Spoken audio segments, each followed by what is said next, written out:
told me about 2 weeks ago that Surigao City will be part of the recipient of the provincial government rice subsidy program.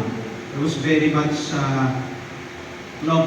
na bunutan ng tunog because I know because of the sa ato panahon kuman na mapil na ng tao ng epekto ng pagtaas ng ato pamaliton ilabi na ang ato gasolina sa nanang crudo. So we were always trying to find ways on how we can do programs and especially projects para maibsan gamay ang ato mga Surigao nun sa ini na epekto. And I know, para lamang sa gazod na matagaan ng gamay na lunas, dako na gazod-dazod na karazo na resource ang kinahanglan. And when I asked Governor kung pilaan na pwede ma-allocate sa Surigao, he was very happy to say na the allocation was 30,000 packs of 10 kilos per 10 kilos per pack. So grabe na doon kadako inda na tabang kay inimkalisod nato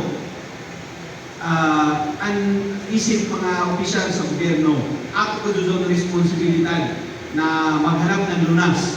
And clearly, this is an epitome of the strong partnership that we have with the provincial government of Surigao.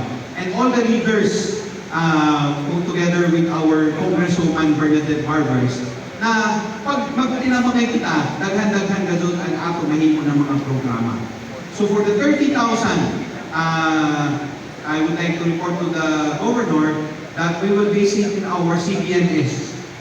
So another CBNS data will show kung sino doon marginalized, who needs the priority for this. Because nakita ko, paglaong na ako ng marginalized, ang una na ako nakita si Atty. Jeffrey Galito.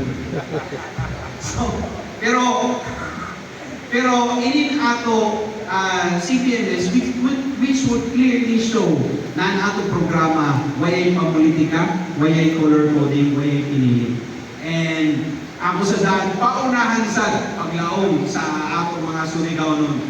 Sa 30,000, kuyang pagkasud karagaw ini. Dili nato malaw na, maabot-abot nato sa tanan. Pero sa panikamot nato, dako na sa dili sila na butang, especially sa daton, tinutanay na kinahanglan.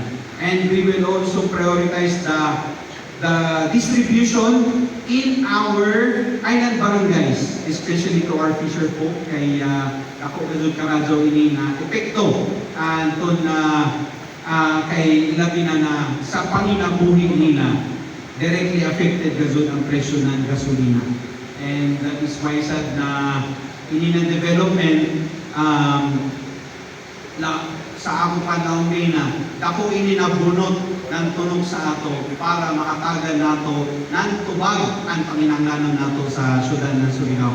I would also like to welcome our Vice Governor, Vice Governor G. Yanggi. Wapo na, wapo pa mo servisyo. Our incoming sa Siargao Islands, si Board Member Jan Tobilan.